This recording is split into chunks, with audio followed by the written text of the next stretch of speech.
Hello, this is Gabriel, and I am at the 2022 International Quranic Studies Association meeting in Palermo, Italy. And here we go with 3 questions with Dr. Hythem Sidky.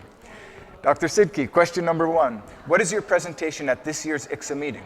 Yeah, so over the past decade, roughly, we've had a lot more radiocarbon dating of Quranic manuscripts take place. And what I feel is that we're at we have a sufficient number of them that have been radiocarbon dated such that we can start building chronologies using radiocarbon data. And so what I'm doing is essentially proposing a preliminary chronology of the evolution of Quranic script types or paleography using primarily radiocarbon data, but also incorporating external evidence such as epigraphic evidence and other elements like that. Question number 2. What is one passage of the Qur'an that you find beautiful or interesting? Ooh, that's a tough one. It changes, I think with the seasons, but right now it has to be Surat al-Najm. And what I find particularly interesting about it isn't nothing like particularly academic or scholarly, but I love the imagery that's presented, both metaphorical imagery and also visual imagery. So the mention of the bow, فَكَانَ قَابَ قَوْسَيْنِ أَوْ أَدْنَى. So it's really a play that's playing out in the mind of the reader.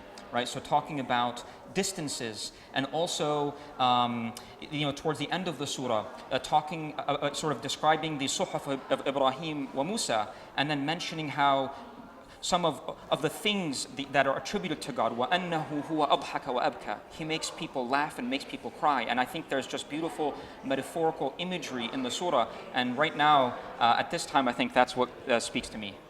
Question number 3. Who is one scholar, or what is one book that has shaped the way you think about the Qur'an? Ooh, that's a tough one as well. So I'm going to give you 2. Okay.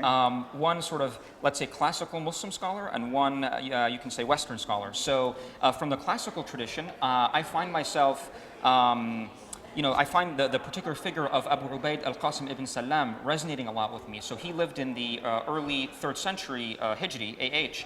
And he was really like an antiquarian, so he loved looking at manuscripts, and we have a lot of his writings survive. He wrote one of the earliest Fada' al-Qur'an works, and so I think there's a lot to learn about the history of early Islam, both reception history and also some historical details. And he was also one of the first people, if not the first, to really go and try to compile qira'at works and things like that. So I think there's a lot to learn from him, and I think he was a very critical scholar, and for that reason I admire him a lot. In the Western tradition, I'd have to say it's Theodore Noldeke. So I think, despite the lasting influence that he's had on Quranic studies, I still think he is in many ways underappreciated, in the sense that I find very often, myself included, rediscovering things that he might have discussed over a century ago. And that speaks to how brilliant he was as a scholar, and also how forward-thinking and ahead of his time he was. And I think that we would all benefit immensely from just going back to his work and the work of his students and legacy, really, which has trickled down to all of us today. And so I think, Noldeke definitely takes the top spot for me. Thank you so much, Hythem. You're welcome.